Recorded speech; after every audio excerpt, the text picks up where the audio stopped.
December மாதம் 24ஆம் தேதி ஞாயிற்றுக்கிழமை.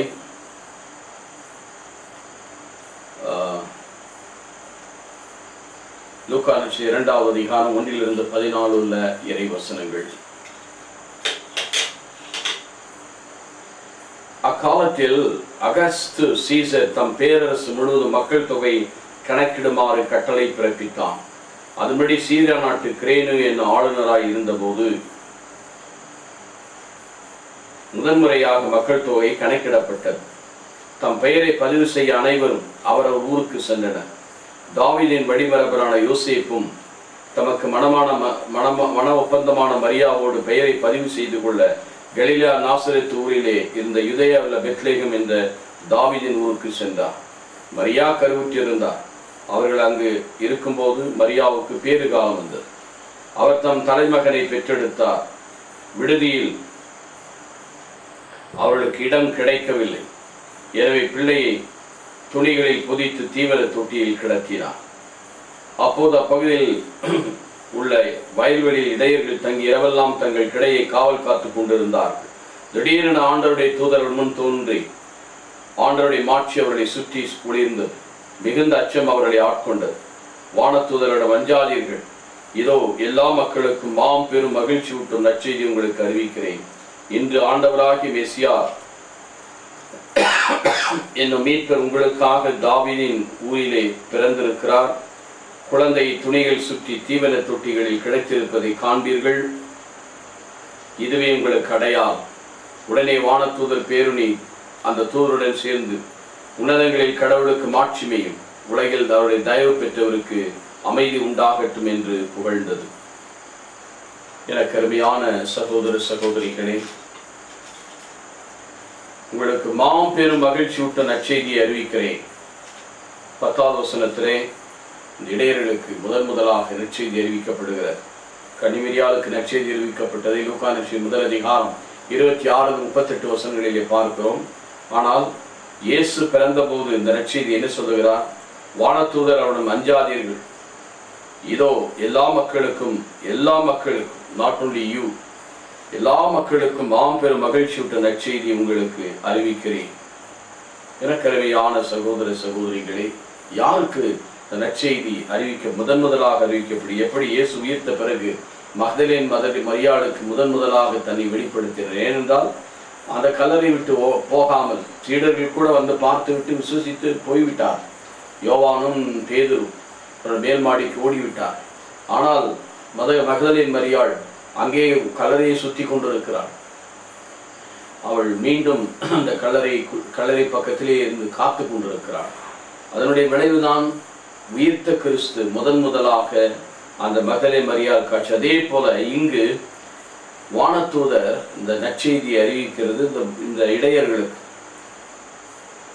வயல்வெளி இடைகளில். ஏன் அவர்களுக்கு அறிவிக்கப்படுகிறது? சாதாரண மக்கள். ஏனென்றால் ஆண்டவரும் ஒரு இடையனாக, is a shepherd, a true shepherd, நானே நல்ல மேய்ப்பன். இவர்கள் என்ன செய்து கொண்டிருக்கிற உலக பிரகாரமாக கூட அவர்கள் தன்னுடைய நீ சிறியவற்றில் நம்பிக்கை நல்ல ஊழியனை, சிறியவற்றில் நம்பிக்கைக்குரியவனாய் இருக்கிறாய், உன்னை பெரியவற்றுக்கு அதிகாரியாகவும் தலைவருடைய மகிழ்ச்சியை சேர்ந்து கொள்வது இங்கே நடக்கிறது. பாருங்கள், இந்த இடையை அவர்கள் என்ன செய்து கொண்டிருக்கிறார்? இரவெல்லாம் காவல் காத்து கொண்டிருக்கிறார். பட்டிக்குள்ளே அந்த ஆடுகளை அடைத்து விட்டு வாயிலே அந்த இடையர்கள் படுத்துக் கொள்வார். அந்த நேரத்தில் மற்றவர்களும் தூங்கி இருந்த உலகமே தூங்கி கொண்டிருக்கிறது. என்ன செய்து கொண்டிருக்கிறார்கள் தெரியாது. ஒருவர் சாப்பிட்டு கொண்டிருப்பார்கள், ஒரு தூங்கி கொண்டிருப்பார்கள், பயணம் செய்து. ஆனால் இந்த மக்கள் தங்களுடைய பணியிலே நேர்மை உள்ள உண்மை உள்ளவர்களாக ஆடுகளை பராமரிக்கிறார்கள். அதே போலதான் ஆண்டவரும் நம்முடைய மெய்ப்பனாக இருக்கிறார். நானே நல்ல மெய்ப்பன். யோவான் நற்செய்தி 10வது அதிகாரத்தில் 7 - 10 வசனங்கள், சிறப்பாக 9 - 10 வசனங்களில் சொல்லப்பட்டிருக்கிறது. நல்ல மெய்ப்பன் தன் ஆடுகளுக்காக ஜீவனை கொடுக்கிறார். ஆடுகளுக்கு முன்னால் செல்வான், பசும்பில் மேய்ச்சலை பாரச் செய்வார். இதோ உள்ளே போவார்கள், வெளியே வருவார்கள், மேய்ச்சலை கண்டடைவார்.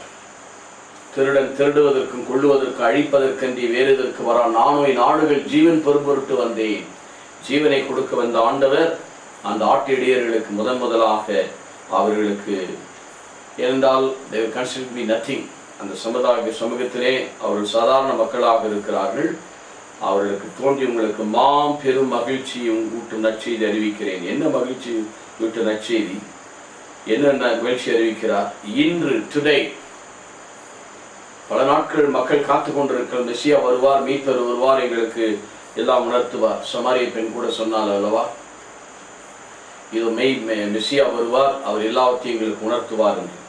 இப்படியாக இன்று ஆண்டவராகிய மெசியா என்னும் மீட்பர், இஸ் ரெடீமர், உங்களுக்காக தாவீதின் ஊரில் உங்களுக்காக, for you the child is born in Bethlehem, born in the city of David. தாவீதின் குமாரனாக, தாவீதின் வம்சத்திலே. இதை ரோமர் 1:3 சொல்லப்பட்டிருக்கிறது. அவர் எஸ்ஐயின் தண்டியிலிருந்து ஒரு தளிர் கிளம்பும் எஸ்ஐயா 11:1 பார்க்கிறோம், ரோமர் 1:3 பார்க்கிறோம். மனிதன் என்ற முறையிலே தாவீதின் வம்சத்திலே பிறந்தார். ஒரு அரசனாக, நீதியுள்ள அரசனாக 40 ஆண்டுகள் ஆண்டார். தாவீதின் அரியணையில் ஆட்சி செலுத்துவோர், ஆட்சிக்கு முடிவீரார், இறை ஆட்சியை நிறுவுவதற்காக தாவீதின் வம்சத்திலே பிறக்கிறார். ஆனால் பரிசுத்த ஆவியால் ஆட்கொள்ளப்பட்டதினால் அவர் இறைமகன் என்பதை நிரூபிக்கிறார். அதை பொழுதுபடுத்துகிறார் என்றால் மரித்து உயிர்த்ததன் வழியாக, dying and rising from the dead, இதன் வழியாக அவர் இறைமகன் என்று அவர் நிரூபிக்கிறார். ஆகவே உங்களுக்காக தாவீதின் ஊரிலே அவர் பிறந்திருக்கிறார். தாவீதின் குமாரனாக அவர் பிறந்த, அவருடைய ஆட்சியை இந்த பூமியிலே நிறுவுவதற்காக நமக்காக அவர் பிறந்திருக்கிறார். நமக்காக, உங்களுக்காக, எனக்காக அவர் பிறந்திருக்கிறார். இன்றைக்கு நமக்காக என்று யாரும் பிறப்பதில்லை, நமக்காக யாரும் வாழ்வதில்லை, நமக்காக யாரும் கஷ்டப்படுவதில்லை, நமக்காக யாரும் மரிப்பதில்லை, நமக்காக யாரும் உயிர் தழுவதில்லை. ஆண்டவர் ஒருவரே நமக்காக ஒரு குழந்தை பிறந்துள்ளது. எஸ்ஐயா 9:6 சொல்லப்பட்டவர் எப்படிப்பட்டவர்? அவர் அமைதியின் அரசர், முடிவில்லாத தந்தை. அவர் இஸ் a wonderful counselor, வியத்தகு ஆலோசகர். அவர் வியத்தகு ஆலோசனை. நமக்காக பிறந்த அந்த குழந்தை உனக்கு ஆலோசனை கர்த்தராக அவர் இருக்கிறார். வாழ்விலே முடிவில்லாத தந்தையாக இருக்கிறார். முடிவில்லாத தந்தை. இந்த உலகத்தில் இருக்கிற உறவுகள் எல்லாம் அழிந்து போகும், இன்னும் மண்ணும் ஒழிந்து போகும், ஆனால் என்னுடைய வார்த்தையோ சிற்றெழுத்த முடியாது. மார்க் 13:31 சொல்லப்பட்டிருக்கு. அதே போல அவர் என்றுமுள்ள தந்தை. இஸ் a wonderful counselor, வியத்தகு ஆலோசனையார், a prince of peace, சமாதானத்தின் ராஜா, சமாதானத்தின் ராஜா, சமாதானத்துக்கே ஊற்றானவர். Is a prince of peace. அந்த சமாதானத்தை அவர் எப்படி கொடுத்தார்? தாம் சிந்திய ரத்தத்தால் விண்ணையும் மண்ணையும் இணைத்தார் என்பதை கொலோசியர் 1:20 சொல்லப்பட்டிருக்கிறார். எபேசியர் 2:13 Christ is of peace.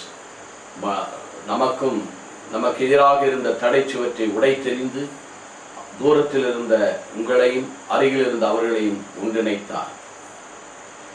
He reconciles those who are far away and those who are near. இதோ நாம் ஆண்டவரால் ஒன்றிணைக்கப்பட்ட இந்த சமாதானத்தை அவருடைய இரத்தத்தினாலே நாம் பெற்றுக்கொள்ளுகிறோம்.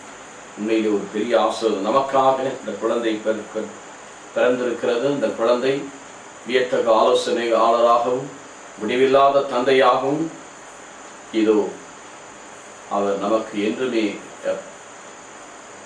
சமாதானத்தின் ராஜாவாக இருந்து சமாதானத்தை, ஏனென்றால் சமாதானத்தை குறித்து யோவான் 14:27 சொல்லப்பட்டிருக்கிறது. நாம் தருகிற சமாதானம் உலகம் தருகிற சமாதானம் அல்ல. I give my peace to you that world cannot give to you and world cannot take it from you. அது ஆண்டவரே தன்னை நமக்கு சமாதானமாக பாடல்கள் வழியாக நமக்கு கொடுக்கிறார்.